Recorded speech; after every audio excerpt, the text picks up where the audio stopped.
Even though President Obama has called for Muammar Gaddafi to implement an immediate ceasefire, Al Jazeera is reporting that forces loyal to him are still advancing and are now just 30 miles from the rebel stronghold of Benghazi. Now, despite their proximity to that key city, the Libyan government has said that its forces will not actually enter Benghazi. Now, we'll have to see if that's true. They're saying that they want to comply with the ceasefire. And this evening, Libya's deputy foreign minister has gone as far as to say that crimes against humanity have been committed, not by Gaddafi, but by the rebels. That's an interesting charge. Joining me now from the Libyan capital of Tripoli is NBC's Jim Maceda, who's been covering the conflict there. Jim, let me start with this. What's been Colonel Gaddafi's response to the UN ultimatum so far? Well, he's been compliant on one level, no question. He and his ministers, his deputy foreign minister, his foreign minister today, have been saying the right things over the past 24 hours. And as you just mentioned, again, there was a press conference a little while ago, and the government was asking Ban Ki-moon, the UN Secretary General, to send in not just a fact-finding mission, but to send in observers who could verify whether the ceasefire is being held or not. It's the government's contention that it's the rebels that are triggering these firefights, and that the pro-Gaddafi loyalists, if you will, are simply reacting and defending themselves. So far, they're saying the right things, but we know for a fact that the reality on the ground is very different. The government this morning said, and again this evening, said that there had been absolutely no ceasefire violations today, that when they said unilaterally and immediately that they would cease their fire, they meant it.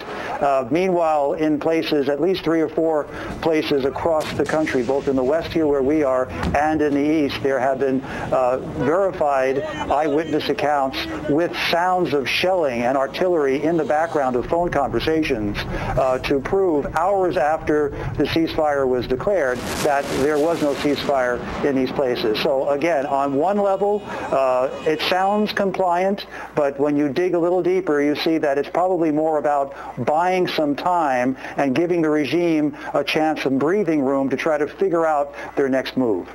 Okay. So when we talk about those important cities like Misrata and Benghazi, in Misrata, there are some reports that I've seen that they have 20 tanks in there firing indiscriminately, and then of course Benghazi is the rebel stronghold. So tell us about those 2 critical cities in Libya.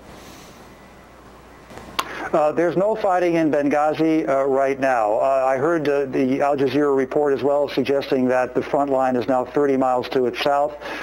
My sources are saying that it's further than that. It's more closer to 60 or 70 miles to the south, closer to Ajdabia than to Benghazi.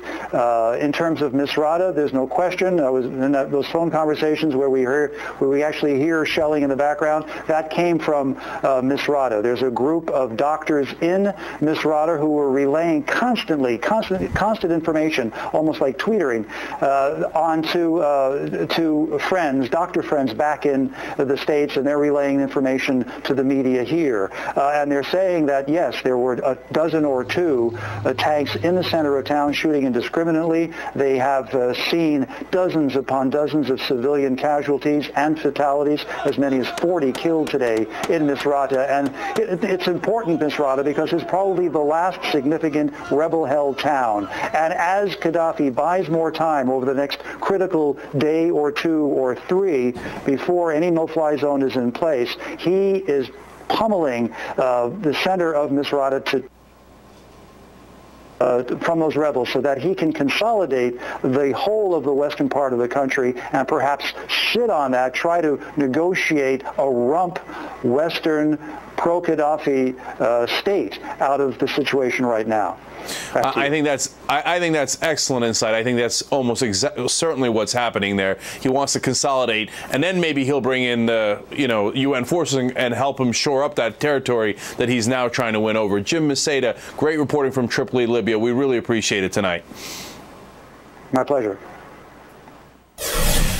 The questions are now also being raised. Does our decision in Libya mean that we are potentially getting ourselves involved in a 3rd war in the Middle East? Congressman Dennis Kucinich certainly thinks so. He's already issued a statement saying, while the action is billed as protecting the civilians of Libya, a no-fly zone begins with an attack on the air defenses of Libya and Gaddafi forces. It is an act of war, war from the air is still war. Is he right? And should Congress be called back into session to authorize our country's involvement in this military strike?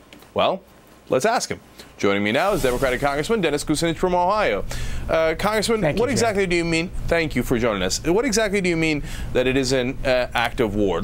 Just let's get perfect clarity on that. You have to visualize what it means to participate in and establish a no-fly zone. It means that you first have to knock out the air defenses of Libya in this case, and anything that would support those air defenses. That means bombing. It also may mean cruise missile strikes. And so that's an act of war by definition. And my concern, in addition to opposing this as a matter of policy, is that the Congress of the United States, under the Constitution, Article 1, Section 8, has the responsibility to ultimately make this decision. It is not the President's to make. And so that's why I sent letters to all congressional leaders this afternoon asking them to call Congress back into session so that we can debate and make a decision as to what we should do. Well, Congressman, a lot of people will say, hey, listen, if we don't support the rebel forces in Libya, that'll send a message to all the dictators throughout the Middle East. You know what? You can do brutal repression of your people, and that'll work. That's what they call the Libya model at this point. Are you concerned that that would be the message if we did not do a no-fly zone?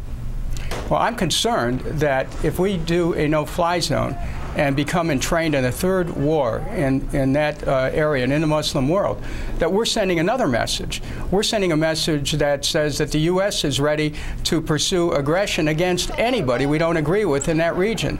That's a very dangerous message to send.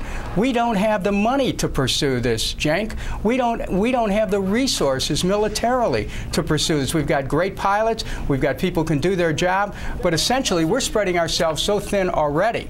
And one has to ask, what are they thinking in the White House about this? I wonder, you know, when you see Secretary Gates having weighed in, apparently in opposition to this, although as a good secretary will support his president, you have to wonder what they're thinking of in terms of the bigger picture here. And that's why Congress has to get into this debate. We have to bring the Congress back. Congress has to make the decision. It's our constitutional responsibility, and it's time that we stop passing it off to presidents. You know, Congressman Kucinich, it brings up an interesting point. I'm not entirely clear where liberals stand on this, where conservatives stand on this, and I want to get a sense of the Congress from you. Have you seen that yet, where the two camps are going, or is there no camps in this case and it's just wide open?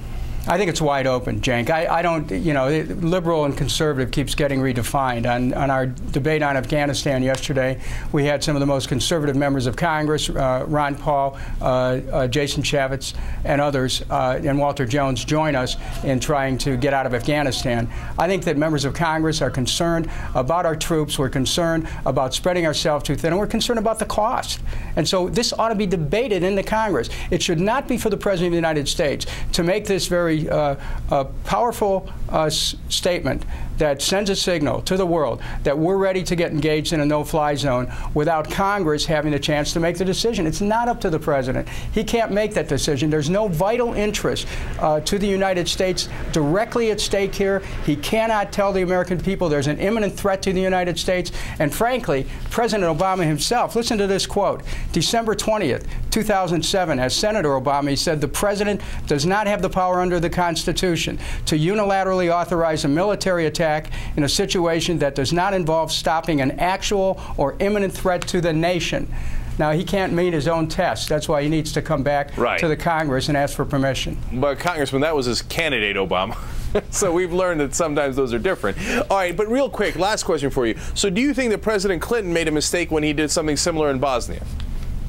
Well, I challenged the President with the Senate Joint Resolution, I believe it was 21, where he wanted continuing authority to bomb Serbia. I think that was a different case, and let me explain why. Because there was a powerful opposition in the streets of Serbia. We didn't support it. We actually set back the opposition movement by bombing Milosevic.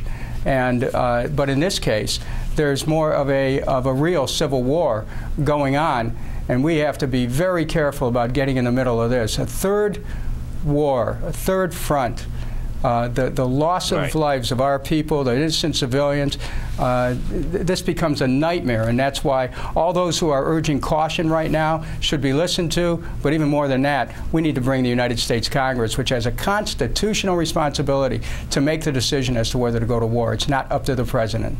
All right, Congressman Dennis Kucinich, very clear, and we want to thank you for your time tonight. Thank you, Cenk.